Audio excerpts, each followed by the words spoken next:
తెలంగాణ రాష్ట్రంలో ఒక ఘోరమైనటువంటి పరిస్థితి ఒక తల్లికి వచ్చింది. ఒక తల్లికి చీమలు పట్టినాయి. ఆమెకు మొత్తం శరీరం అంతా కూడా చీమలు పట్టినటువంటి పరిస్థితి, దారుణ పరిస్థితి తయారైంది. ఇక్కడ ఆ తల్లికి మరి చీమలు పట్టినటువంటి పరిస్థితి రావడానికి ఆ కొడుకులే కారణమని కూడా ఒక వార్త తెలుస్తూ ఉన్నది. తల్లి, 2 కొడుకులు ఉన్నారు ఆ తల్లికి, కానీ జీవోత్సవంలా మంచం మీదే పడింది. ఇది నిజంగా మానవాళికే ఒక మచ్చ అని చెప్పాలి. పెద్ద కొడుకు వరంగల్లో ఉంటున్నారు, చిన్న కొడుకు దగ్గర తల్లి ఉంటుంది. ఇటీవల ఆమె కింద పడి గాయాల పాలైంది.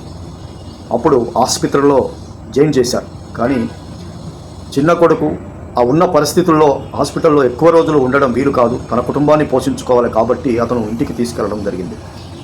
కొడుకు పనుల రీత్యా ఇంటిని గడపడం రీత్యా బయటికి వెళ్తున్న సందర్భాల్లో, రోజంతా బయటికి వెళ్ళిన సందర్భాల్లో కోడలు నిర్లక్ష్యం చేయడం, కోడలు పట్టించుకోకపోవడం వల్ల ఆమెకు పూర్తిగా బతికుండగానే చీమలు పట్టినటువంటి పరిస్థితి ఒక తల్లికి రావడం నిజంగా ఒక మానవ జాతిలో ఉన్నటువంటి కొడుకులందరూ సిగ్గుపడాల్సినటువంటి విషయం.